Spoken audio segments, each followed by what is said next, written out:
जय श्री राम मित्रों। मैं सुजीत कुमार दुबे आनंद नगर खंडवा से आप सभी का स्वागत करता हूं। मित्रों, काफ़ी समय के बाद YouTube चैनल पे आया हूं। आज हम चर्चा करेंगे मंगल का वृषभ राशि में गोचर और हम पर उसका क्या प्रभाव पड़ेगा। आप सभी जानते हैं कि मंगल एक राशि में 45 दिन रहते हैं, परंतु इस साल एक दुर्लभ घटना या अजीब एक संयोग घट रहा है, जिस कारण मंगल देव वृषभ राशि में 5 माह तक रहेंगे। अब देखिए, 10 अगस्त 2022 को मंगल अपनी मेष राशि से निकलकर वृषभ राशि में आ गए। जब मंगल मेष में थे तो अंगारक योग बना हुआ था और भारत की कुंडली से वो 12वें भाव में थे। अब मंगल भारत की कुंडली में लग्न पे से गोचर कर रहे हैं।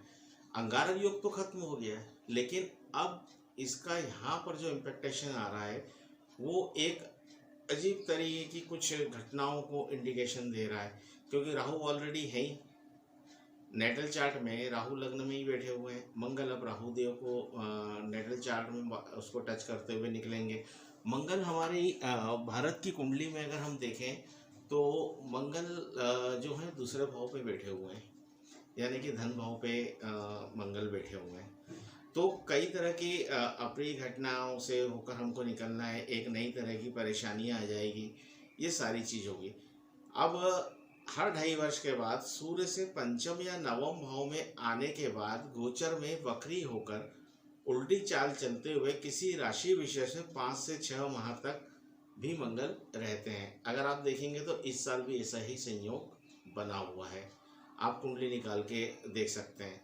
अब देखिए घटनाक्रम कैसा चला, इसको बिहार से भी जोड़ के देखना है अभी, क्योंकि वृषभ राशि जो है वो बिहार को भी ज़्यादा इंडिकेट करती है। इस वर्ष मंगल जो है 10 अगस्त 2022 को वृषभ राशि में इन्हें प्रवेश किया। 16 अक्टूबर को ये मिथुन राशि में जाएंगे। बाद में 30 नवंबर को मंगल मिथुन राशि में वक्री होकर फिर उल्टी चाल चलते हुए 13 नवंबर को वापस वृषभ राशि में आएंगे।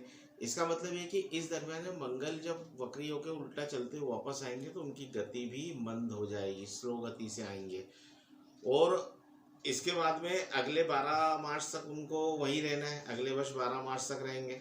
इस कारण क्या होगा कि वृषभ राशि के लोग इस वर्ष 10 अगस्त से लेकर मार्च 2023 तक मंगल से तो इम्पेक्टेशन इनको मिलना ही मिलना है। इनको कोई ऐसा रिलैक्सेशन की उम्मीद नहीं रखनी चाहिए। आप वृषभ राशि के जातक हैं या वृषभ लग्न के जातक हैं, आपको थोड़ा प्रिकॉशन ज़्यादा लेना है, क्योंकि मंगल 5 महीने तक आपको काफ़ी कुछ घटनाएं आपके साथ घटा सकते हैं।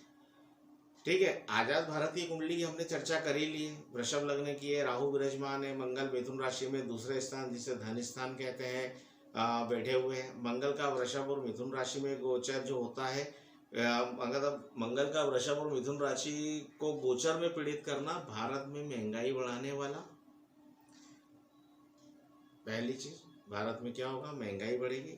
दूसरा, राजनीतिक उथल पुथल होगी।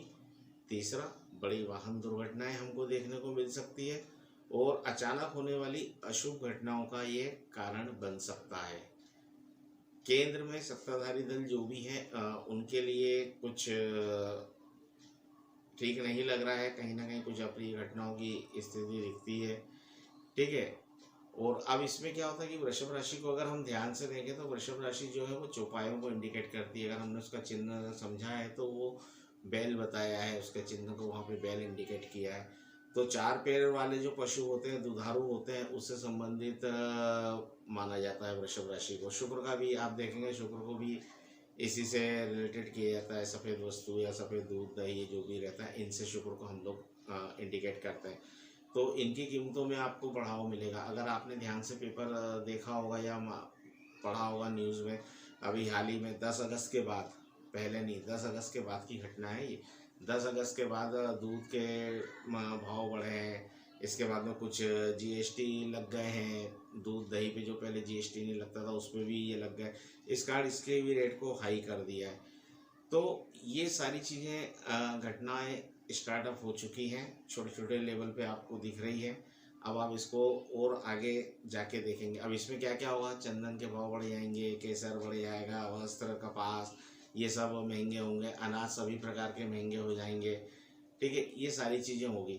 अब जैसा मैंने आपको कहा था, मैदानी एस्ट्रोलॉजी के हिसाब से देखें तो बिहार राज्य पर अधिक इसका वृषभ राशि का प्रभाव पड़ता है। तो मंगल का जब 10 अगस्त के बाद गोचर हुआ तो बिहार के अंदर आपने देखा भी उथल पुथल हो गई है भाई। वहाँ पे पहले नीतीश जी की गवर्नमेंट और बीजेपी मिलके चला रही थी, अब आरजेडी और बीजेपी सॉरी आरजेडी और नीतीश जी मिलके चला रहे हैं। तो ये ऐसे हैं। और अगले कुछ महीनों में ये भी है कि देखिए मंगल वृषभ में रेट्रो का पोजिशंस पे आए है ना। और नीतीश कुमार की राशि वृश्चिक है, तो वृश्चिक ठीक है वृषभ के सामने 7th हाउस में है। तो ये कुछ ऐसे निर्णय लेंगे ना कि जिसपे जनता बिल्कुल समझ ही नहीं पाएगी कि ये क्या निर्णय लिया, क्या हो गया एकदम से, ऐसा क्या निर्णय ले लिया इनने। तो ये रहेगा। महाराष्ट्र की प्रभाव राशि सिंह है और मंगल राज सत्ता स्थान में 10वें भाव को पीड़ित कर रहा है यहाँ से। तो वहाँ भी कुछ एक अनोखा खेल आपको देखने को मिलेगा, जो हो सकता हो कुछ हो। अब हम आ जाए कुछ बड़ी लेवल पे सोचें कि अभी हमने यूक्रेन और भारत यूक्रेन का देख ही रहे हैं, तो भारत और यूक्रेन के कॉम्बिनेशंस को देखें। अभी हाल ही में आपने देखा होगा कि कौन सी एक संस्था का कन्वेंशन चल रहा था, वहाँ पे यूक्रेन के राष्ट्रपति को बोलने के लिए मतलब भारत ने भी अपनी मतलब एक सहमति दी कि हाँ आप उनको वर्चुअली बोलने का बोल सकते हैं, जबकि हम और रूस के काफ़ी अच्छे मित्र हैं। और इसके पहले कई बार हमने जब आक्रमण किया था तो हमने भी मतलब वहाँ पे रूस का ही एक तरीके से ना तो समर्थन किया था ना विरोध किया था। आप समझ सकते हैं मैं क्या बोलने वाला हूँ। तो अभी की स्थिति में ये है।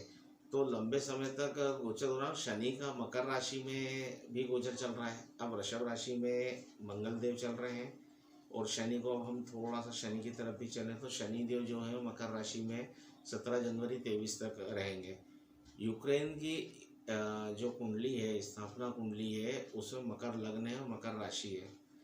तो घनिष्ठा नक्षत्र में जब शनि 24 फरवरी को प्रवेश किया था और उसमें इनका दोनों का युद्ध चालू हो गया था, दोनों देशों को काफ़ी सैन्य क्षति हुई है, तो सही है। और मंगल अब शनि अभी भी मंगल के घनिष्ठा नक्षत्र मकर राशि में गोचर कर रहे हैं। तो ये सब चीज़ें क्या है कि कहीं ना कहीं एक हमारे लिए चीज़ें को वो कर रहा है। अब भारत की कुंडली में जैसा मैंने आपको बताया कि राहु है। अब राहु को अब मंगल या गोचर से मंगल पीड़ित करेंगे, तो मकर में चल रहे शनि त्रिकोण होकर विचित्र घटनाओं से देश को वो कर देंगे। एक चीज़ और इसके अंदर है कि अगर आप थोड़ा सा ध्यान दें या ये करें तो वृषभ लग्न से मकर राशि 9th हाउस में आती है। तो जब भी ये गोचर इस तरीके से बनता है कि मंगल से केंद्र या त्रिकोण में शनि आ जाए, राहु आ जाए, केतु आ जाए, तो ये थोड़ा सा है ना एक कॉम्प्लिकेटेड स्थिति को खड़ा कर देते हैं। ये मतलब कुल मिला के पोजिशंस को अच्छा नहीं दर्शाते हैं। ये एक एस्ट्रोलॉजिकली सारी चीज़ें हैं। अब इस पे हम जो भी घटनाएं घटेगी उस पर आप भी देखेंगे, मैं तो नज़र रख ही रहा हूँ और उम्मीद करता हूँ कि सब कुछ अच्छा हो, सब कुछ बढ़िया चले, आप और हम शांति से रहें और ऐसे ही आगे बढ़ते रहें, तरक्की करते रहें। लेकिन अंत में यही है कि इच्छा राम की घटनाएं घटती रहती हैं, जिंदगी चलती रहती है, ये एक फार्मूला है। तो अब इसके लिए भी क्या कर सकते हैं, कुछ बोल तो सकते नहीं, लेकिन हाँ कुछ बुरा ना हो ये उम्मीद कर सकते हैं। मित्रों, बस आपसे एक ही निवेदन है कि मेरे चैनल को सब्सक्राइब करें, लाइक करें, आगे फॉरवर्ड करें, मित्रों को बताएं। मैं जो कुछ भी आपको बताता हूँ वो मेरे ज्ञान और विश्वास के अनुसार होता है। वो काफ़ी 12-13 साल से मैं प्रैक्टिस कर रहा हूँ, 12-13 साल से मैं सब चीज़ों का अध्ययन कर रहा हूँ। मैंने कई घटनाओं की कुंडलियाँ बना के अपने पास रखी हैं। आज मैं उसको आप लोगों के साथ शेयर कर रहा हूँ। नेक्स्ट अगले संडे में फिर अपना एक नया वीडियो आपको दूंगा, जिसमें मैंने पहले भी कई बार कहा है कि पंचम भाव को लेके मैंने कुछ रिसर्च करी है, करीब मैंने 5-1 साल उसके अंदर दिए हैं। तो उसमें मुझे कुछ चीज़ें समझ में आई हैं कि अगर आपका बेटा जैसे 10th क्लास के बाद सब्जेक्ट चेंज होते हैं तो क्या करेगा। आप चाहते हैं वो डॉक्टर बने, पता चला उसकी कुंडली कुछ और बोल रही है, तो वो चीज़ें कॉम्बिनेशन वाइज आप एस्ट्रोलॉजिकल माध्यम से देख सकते हैं, समझ सकते हैं। उसके बाद आप फैसला ले सकते हैं कि आपके बच्चे को क्या करना है।